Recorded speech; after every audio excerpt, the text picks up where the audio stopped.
Hello there, and welcome back to Valdis' story for perhaps the final time, as today we finish Vladyn's campaign. And before we get to doing that, we do need to show off the last few elements of Vladyn's armaments that we haven't really experienced yet, such as the golden kris, the last of his weapons. This, along with his void arm, is his melee option, and compared to that, it's a lot less flashy. Just a simple series of stabs with a somewhat slower heavy attack. But it has some unique properties that can make it somewhat fun to play around with, as we'll be seeing soon enough. Before that though, we do have to progress with the plot here, getting these necessary triggers to actually advance, namely picking up the divine key. One thing that's rather disappointing is that they don't really acknowledge it if you acquire these materials beforehand.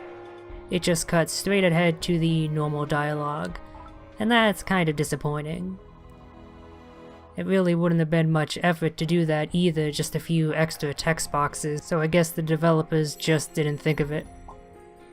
But now that we're done with that, we don't have to talk to Sezi ever again. If you're playing as a non-Reina character, he's not too terribly useful of a merchant since he's only responsible for upgrading 2 armor pieces. Now, before we get into the meat of today's episode, we're going to be picking up as many upgrades as we can. We'll need all the strength possible to face down these super bosses. First of all, that involves upgrading Vladyn's Great Equalizer, the shotgun, or Peacebreakers if you want to use its actual name. This is far and away Vladyn's strongest weapon, especially if you've upgraded it as high as it will go, especially if you have a high crit rate. We'll be seeing proof of that later on. We're also picking up the last book of the old gods. Gotta get that juicy lore deets. How would we survive if we didn't? And perhaps most importantly, a warmth elixir. We'll be heading into some frozen areas, and we really don't want to deal with that damage over time, in addition to that provided by the Jester's Watch. At that point, our life leech would be mostly cancelled out. So that's all the upgrades in Hurk, but the bulk of the ones we'll be doing are naturally back at the library. And as always, we start off with the important lore. I think this book 4 of Vladyn's available ones here is one of the most notable ones in that all of the information it provides is pretty much completely worthless. It's pretty much just a retreading of the whole resurrecting the dead concept that we got with the Reina lore books, and that we've seen constantly throughout the game with enemies that will resurrect the dead in various forms. I guess this game wouldn't really be an anime if it didn't repeat stuff way too many times. Well, that's pretty much it for the 4th book. The 5th and final book, thank God, actually does provide some somewhat interesting details that actually do kind of connect to the actual game, and stuff that happens within it. This one is about the power to use hatred to empower oneself, that being mankind's unique ability. Oh, so edgy. And I think it does end up connecting with one thing that happens in the game, if you'll recall, in the ending scenario that we saw during Reina's campaign, when Wyatt got his arm slashed off and he went all full Ceres Victoria, growing a crazy demonic replacement. I think that was through his own anger. Still though, even though that is relevant, it's still not all that significant. But it's over now, and we have a free level up essentially for that. So I won't say our time was completely wasted. Gotta get that nice divisible by 5 agility. And these last few skill points I end up spending in this final video here, I have a bit of trouble deciding what to purchase. By this point, we've picked up all of the truly key stuff, and while there are some pretty good skills remaining, none of them are really essential at this point. With this one, I end up going with the shrapnel skill simply because it synergizes pretty well with the shotgun. It adds a bleed proc to any critical hits we perform. Now we're finally going to upgrade our 2 demonic souls that we've been using, the 100 Demon Arm and the Soul of the Purifier. Now we are a true mage. Not to mention making our minions and Void Arm stronger, which is useful since we'll be using those throughout this video here. Here we have the Focused Finisher trainers, but the only one that we can pick up and max out at this point is the one from the veritable Sir Pancakes, as it's the only one that's based purely on luck. And it's actually one of the more interesting Focused Finishers, as its roulette name would suggest it is heavily chance-based as to what it does when you activate it, and we'll see that a little bit later. The main use of it is the fact that it has a low focus cost, so it's easier to fill up your focus gauge. Similar situation as to the focus finisher we ended up going with as Reyna.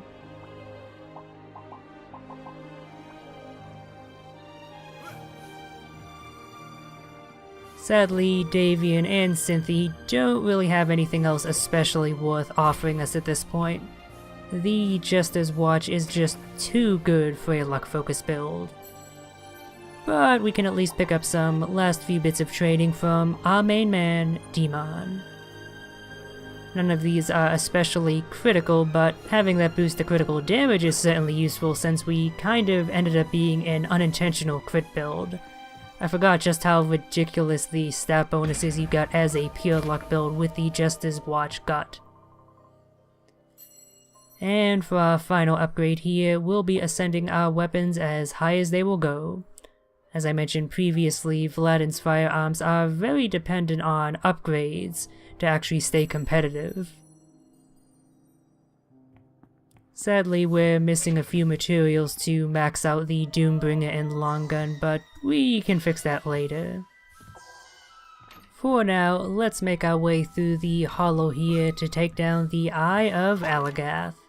I would have liked to have done the pit first since we did this area first in the previous campaign as Reyna, but we kind of have to come here anyway for the teachings of the Life Blade. Unless you have a super min-max build, we only have a mostly min-max build here. You really do need that to do decent damage against these super bosses. Not saying you can't beat them without it, but getting an S rank is pretty tricky. So, the Golden Kris, it's a pretty nifty weapon. It has 2 unique bonuses, one a free skill cancel, so perhaps this is worth equipping early on in Vladyn's playthrough if you're feeling the need for an extra one. And the other bonus is a greatly increased damage to backstabs, attacking the enemy from behind. This bonus scales with your character's level, and at the moment we're doing around triple the damage. And that's your base damage, so I'm pretty sure the effective damage increase is even greater than that due to how damage calculations are done. Also, as an actual weapon, Vladyn's Golden Kris benefits from weapon buffs without actually needing to pick up a particular skill or accessory beforehand. So it's all sounding pretty great, I'm sure. And there's even a few other bonuses to the weapon, such as the fact that effectively dodging through enemy attacks will build up stacks of energy, which end up adding additional projectiles to your melee attacks. The issue is that the damage of the Golden Kris without taking that backstab modifier into consideration is incredibly low, especially compared to Vladyn's firearms. And that means that to do good damage with this weapon, you need to strike the enemy's back. And that can be somewhat tricky in a lot of circumstances because enemies can just freely turn on a dime, just like you.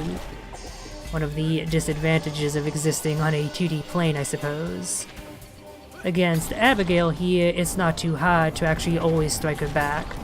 Whenever you have the opportunity to damage her, she leaves herself pretty open. but among the more agile enemies, you can only end up getting off the majority of your damage during certain attack sequences, when they leave themselves open. Which means to get good damage with this weapon, you're ultimately more reliant on the enemy AI than you are with Vladyn's other weapons. Which is why I'm ultimately not a huge fan of this thing. It can be pretty fun in these sorts of duel fights, but it's definitely overall his worst weapon, I would say. Oh, and I kind of glossed over it there, but we use the Fate Roulette Focus Finisher, and what it does is provide you a random bonus from a selection of them. It can be healing, a damage buff, a defense buff, an XP boost, all sorts of good things. And I don't think there's a strictly bad roll either, so it's not like Setz's slots from Final Fantasy VI.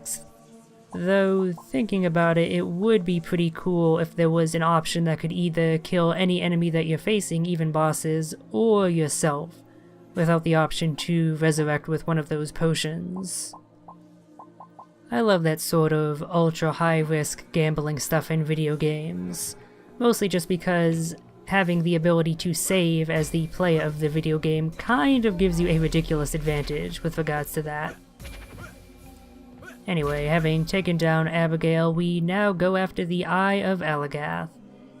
And as you probably noticed, we changed our equipment loadout a bit, changing from our Soul of the Purifier to the 100 Demon Arm. Fire magic isn't bad against Eye of Alagath, in fact it's pretty damn effective, but our minions are a little bit more effective than that. And I really don't want to give these super bosses a fair chance, because if I give them an inch, they will absolutely take several miles and shove them straight up my ass. Seriously, if you give them a chance to really get going, they will just utterly destroy you. So the best method is to avoid that entirely and just piling on as much damage and as many attacks as you possibly can. And as Vladyn, that means relying on your good minion buddies. That's also why we're using the Doombringer. Even if it's not maxed out, it still has pretty good damage, pretty good range, and it homes in, which helps since she moves all about the screen, vertically speaking.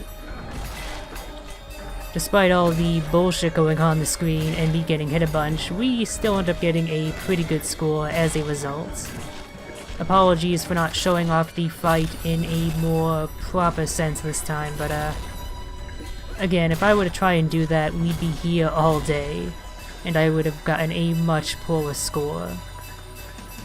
If you want to see these super bosses given a fairer chance, and you haven't already, I do recommend checking out DW's Wyatt playthrough that I plugged before. He doesn't cheese them nearly as viciously as I do. At least, not that I recall. Also, I'd just like to point out here, with that S-rank bonus we just acquired, we now have a 105% crit chance. We are getting crits 105% of the time. How the F does that even work? So, on our way out, returning to Ishk, it's kind of changed a little bit. The ambience is considerably different, and there are more skeletons about than there were previously. Yeah, this is what happens if you don't fix their mana heater. Rather than, say, moving on to one of the other villages, it's not like they need to house them for that long. The city's gonna collapse soon enough anyway, and they'll all miraculously make their way out. They just decided to sit here and freeze to death, I guess. And then the fells came by and picked their corpses clean. So, I sure hope you bought any items from here that you wanted before this happened, otherwise you kind of screwed yourself over. And, in case you forgot, just a reminder here. In the initial version of this game, this was time-based, and there wasn't even a way to save Ishk, so, good luck on blind playthroughs. Well, Ishk may have fallen, but at least we still have Rock and Tegrum. Most of the people will get out of here just fine, and that's something we can take solace in.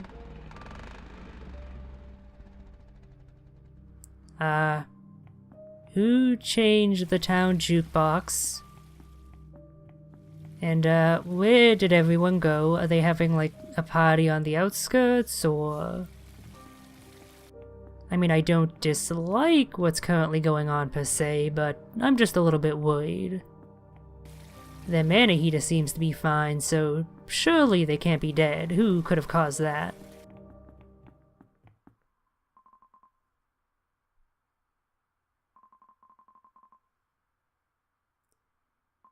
Yeah, so remember how as Reyna we got here a little bit earlier and took down Zeke, who had consorted with the angels?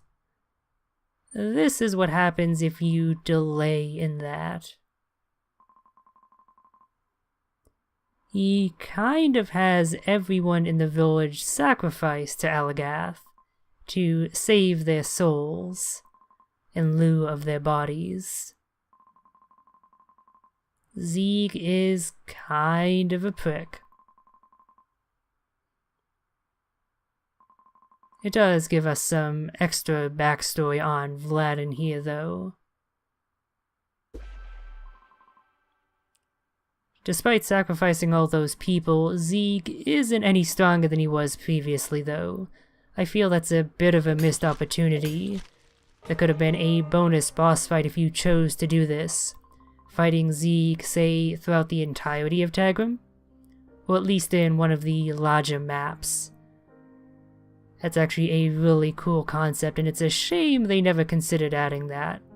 Or maybe, for all I know, they did, but they just decided against it for one reason or another.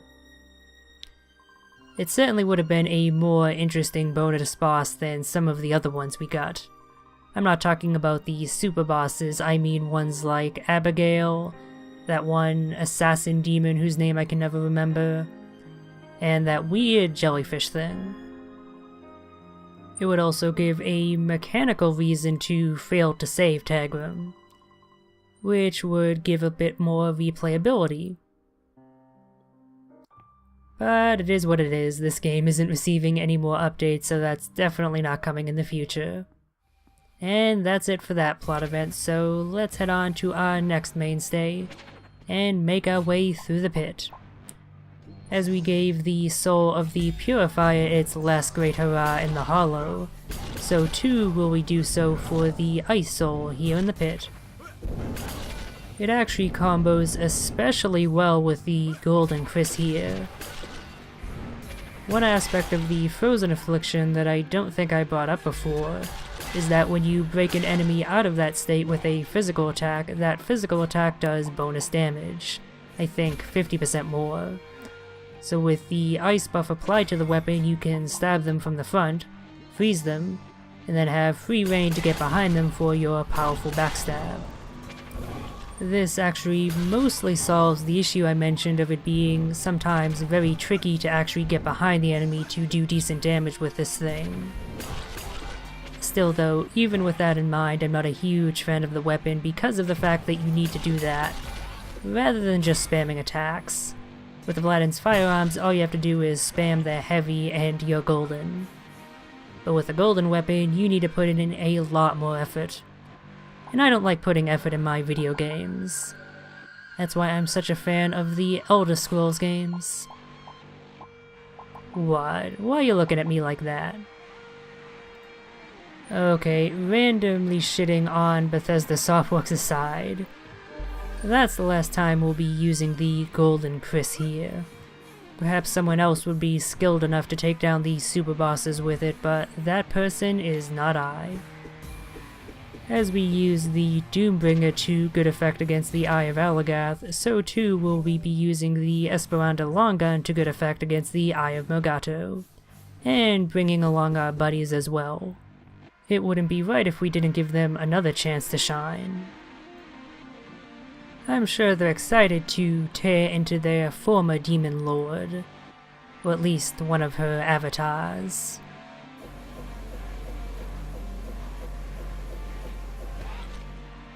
Hold on a second here. Do our buddies look a little bit different to you?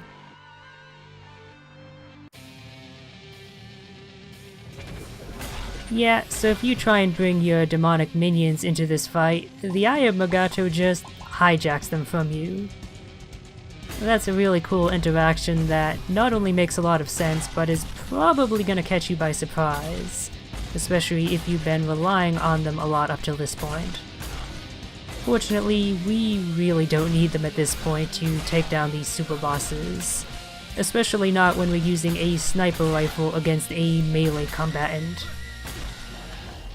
Even with her chases, the Eye of Magato can't really do much here.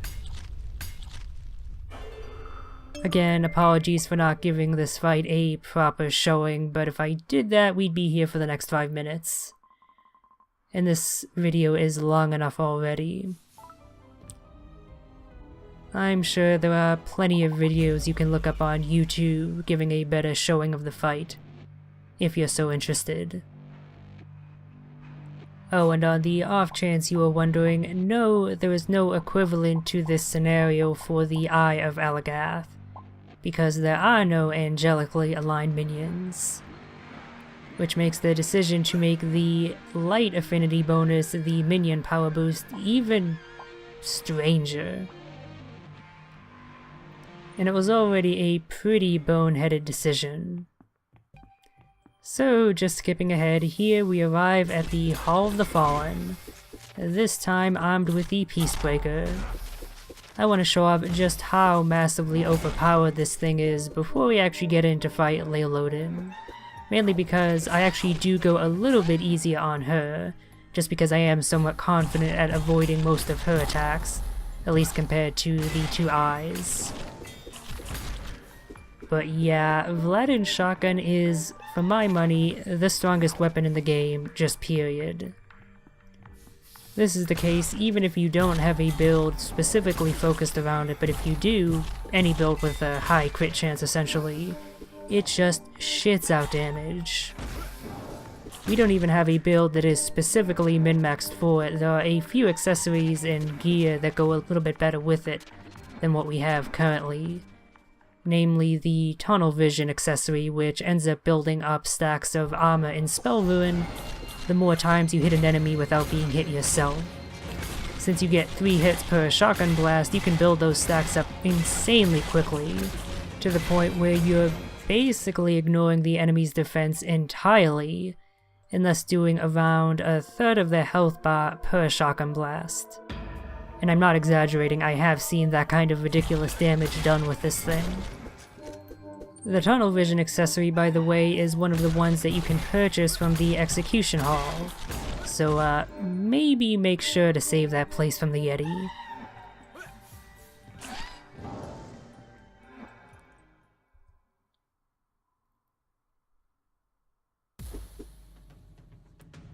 So, Vladyn. I mentioned that, compared to the eyes at least, I actually gave her a little bit of a chance. Mainly because if I just gunned her down with the shotgun, we would be done here in around 30 seconds, and that's a little bit brief, even for me.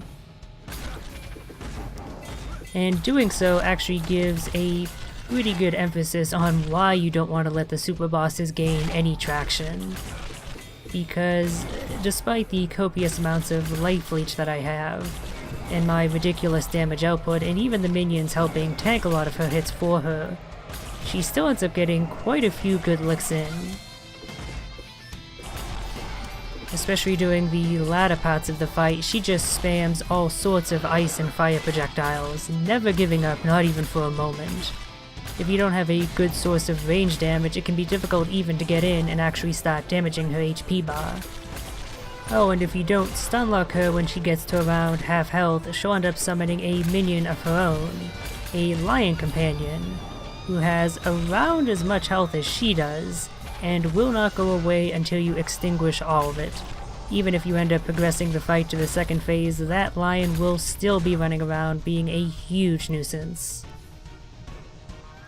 But once you've dealt with the lion and got her to her last fifth or so of her HP bar, it's pretty much over. As long as you're aware of these basic attack patterns and how to avoid them, she really can't do much at all. I still have really no idea what this second phase is actually about. It's just so distinct from the first phase and really has no clear connection to it either. She even completely changes her appearance. Well, whatever that's about, it's over and we've acquired our reward. 3 stat points and 2 overlevels, since we have just enough pieces of Tamahagane for 2 Gorbnu warrior markings. Unfortunately, to my great dissatisfaction, we do not have enough stat points to get every core stat evenly divisible by 5, which is incredibly upsetting to me. I could have just not spent those last 3 points, but then I'd be upset over that, so there was just no easy path here. No matter what I chose to do, I was going to suffer. So I hope you're all feeling very pitiable towards me. Alright, well, now that you're feeling sufficiently sorry for me, let's move on. I had a little bit of trouble deciding on where to place this last skill point. Ultimately, just to have even more fun with our minion pals, I decided to put it into Soul Link. This makes it so that any healing that Vladyn receives is also received by his minions. This includes the copious amounts of life leech that we already have. So our minions before, who were already pretty tanky, are now functionally invincible. As long as we're attacking, they are being constantly restored. And so are we, for that matter. Our life leech is not leeched by them, it is simply copied over. So unless we get struck by the Corruption Affliction, which prevents HP and MP regeneration of any sort, we basically can't die. This is why the deleterious effect of the Jester's Watch really doesn't matter that much in the long run. It seems like it would be the kind of thing that would be a pain in the ass to deal with, but once you really get into things and are sufficiently strong, it really isn't. This is also why I love playing a luck-focused character, especially Vladyn, as being Dark-aligned. That passive life leech from those points in strength is super useful. Anyway, we arrive at the sanctuary at last to find Moira absent.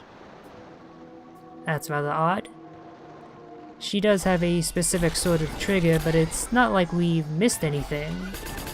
So I'm not entirely sure why she hasn't shown up. It's possible she might be tied to saving the villages, I'm not entirely sure. Either way, it doesn't really matter.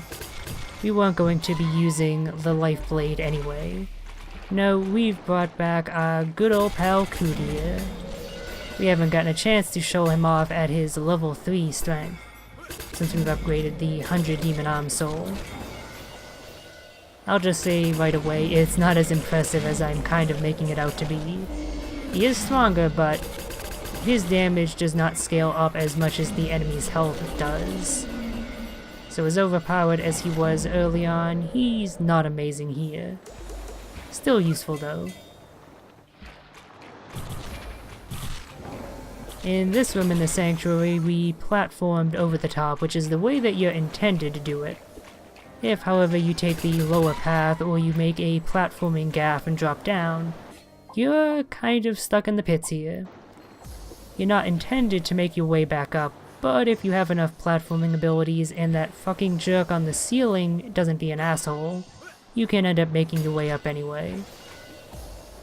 As I eventually show off, thank you minions for dealing with him. And so we arrive at our greatest anemone, an enemy. Wait, I think I have that backwards. So at this point, until all the way at the end of the credits, things are functionally identical to how they were as Reyna. No matter what character you play as, nor what build you've set them as, this is pretty much going to go the same way. If you recall, one of the tricks of Anemone's fight is that when you get her to certain portions of her HP, she will automatically and instantly shield up and prevent herself from taking any damage whatsoever until you take down all of the enemies. And for that reason, this fight can't really be done any differently than we did as Reyna. Even true Anemone doesn't go that much differently, we proceed through it in the same manner. It just goes a little bit quicker because I end up saying fuck it and whip out the shotgun, which as we saw against Vladyn has absurd damage output. So in lieu of discussing what's currently going on, let's talk about things overall. A not so concise summary of my thoughts on the game as a whole, after having played it these additional 2 times for the sake of this Let's Play. It's a good game. A very good game. If I didn't think that, I would not have 100 plus hours in it. I would not have gone through the effort of making a Let's Play about it. It does have its flaws, of course. I've brought plenty of grievances that I have with this game during the course of the playthrough. The combat, though well designed, does have some issues with it being slightly too dense bullet patterns in some situations, and your character being just stiff enough in terms of movement to make avoiding all of those pretty difficult. And that actually goes in tandem with another one of my major complaints. Your main way of avoiding these projectiles then is to utilize your skill cancels. But in a lot of situations that can be not only tricky but straight out impossible. So many things to dodge and you have such limited skill cancels, and they recover at a fairly limited rate and only if you're not attacking. And this is at odds with the rest of the game's insistence that you get through combat as quickly and efficiently as possible, emphasized most strongly with the boss fights where you're explicitly ranked with regards to that.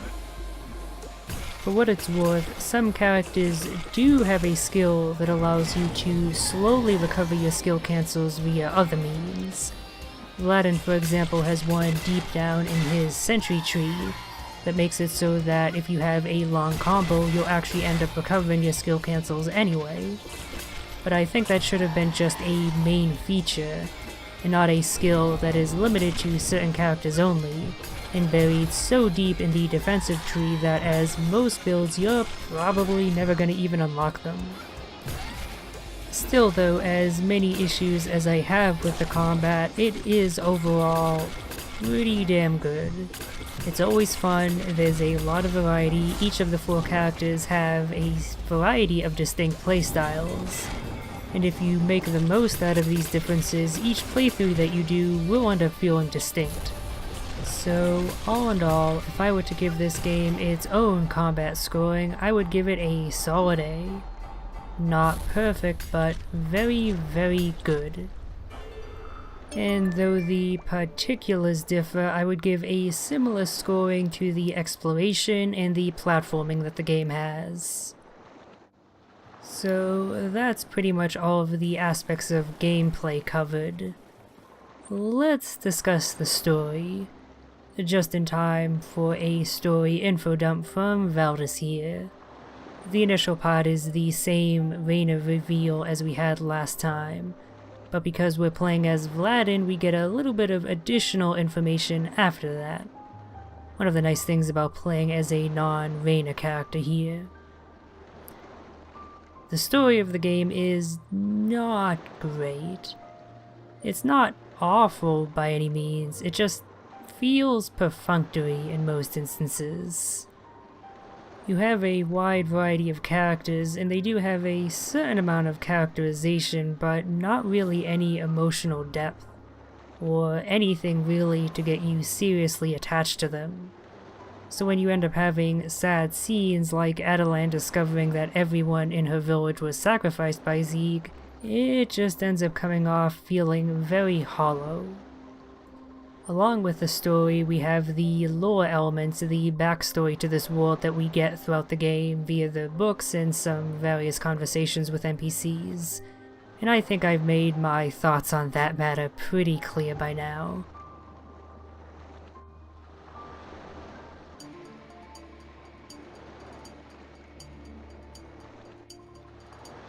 And speaking of lore, that's what we get for getting here as Vladyn. We learn about a secret ancient order specifically about keeping lore. Great. I'm actually perfectly okay with this, if only because the music that plays here and only here is really great.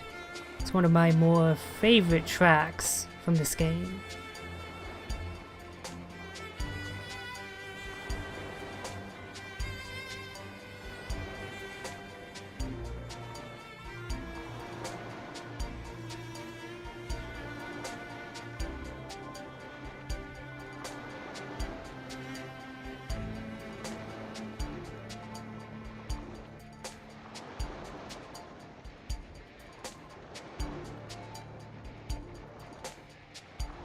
And there it goes.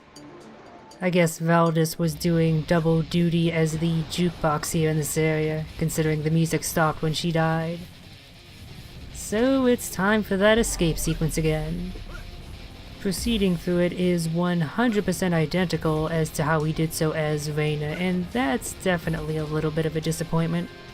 It would have been cool if this escape sequence was designed such that the various abilities of the different characters could actually be put to use here. I mean, Wyatt and Reyna are kind of reliant on whatever movement upgrades they get from the spell souls, but Gilda has her air jumps and a sort of dodge move. And Vladyn has his air dash, so it would have been cool if these environments had been designed not with these in mind, but at least around being able to use these extra movement options. The sameness of this ending sequence here is actually why I've done a few playthroughs where I didn't actually bother to complete the game. I got up to entering the sanctuary and then just stopped because doing whatever came next wasn't really worthwhile at that point. I'm not going to call that a flaw, however, because doing the escape sequence for your first time is entertaining enough. And that's really all that matters. While the game does have plenty of things designed with replayability in mind, I'm not expecting for every last thing to be done like that. Though with that said, if they really felt the need to include this extra fight with true Anemone here, I feel like they could have designed it such that this, at least, was a final test for whatever character you were playing as. Maybe, rather than having to deal with these tentacle platforms as we did with Reyna, as Vladyn, maybe have it be more about aerial dodging, or relying on striking many things at once, since Vladyn is very capable of that, via either his minions or just hitting multiple enemies at once with the long gun or whatnot. Though, thinking about that for more than a brief moment now, I realize that perhaps wouldn't be the best design, because then, were you not using those things, the game would be punishing you. So I suppose that's not a good idea after all. Still, even with that being the case, I do feel this final fight here could have done with a redesign at some point. Mainly because no matter what character you play as, it ultimately comes down to relying on the lightning spell soul to grapple your way up to Anemone's head, and striking it as much as possible while also striking the reckoning orbs for the damage that they contribute. Regardless of what character you're playing as or how you've built them as, this is how you're going to handle the fight. No real exceptions, other than Gilda, who has a bit of an easier time of things if you've gotten all of her jumps. With a quad jump, she has no trouble hitting Anemone's head without the lightning spell. But we're not playing as Gilda, we're playing as Vladyn. And that means things are pretty slow going here. At least until I just say, screw it, and decide to take out that great equalizer, the Peacebreaker. While our Void Arm was certainly putting in some good work, the shotgun is just so much better at damage output than it in every possible way. And once we've activated our focus mode, the damage we deal with it to Anemone is kind of insane. Look at that, that's like, what, a 12th of her HP per shot? And though we can't get off too many shots since it's one each time we grapple to her head, and sometimes we end up grappling onto the orbs instead, it is still enough damage to make this fight fly by in comparison to our attempt as Reyna. Who needs bullshit magic and martial arts when you get a gun? Now, at this point, I'm gonna be honest, I've completely run out of things to talk about.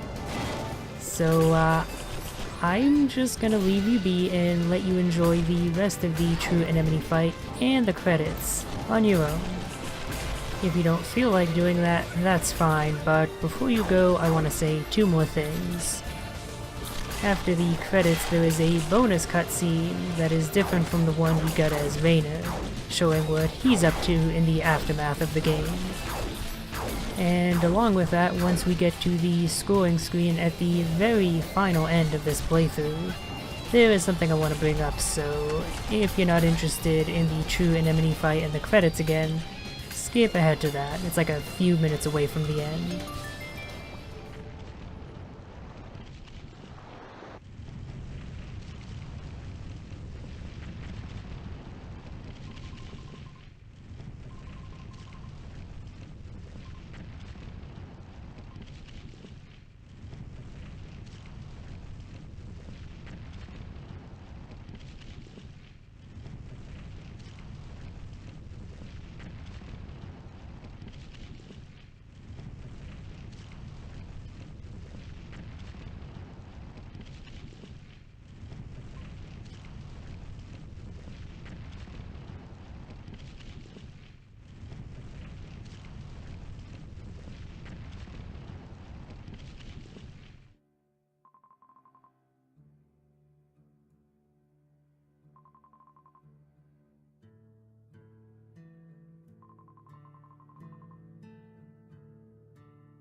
Oh yeah, we got that awesome track playing again.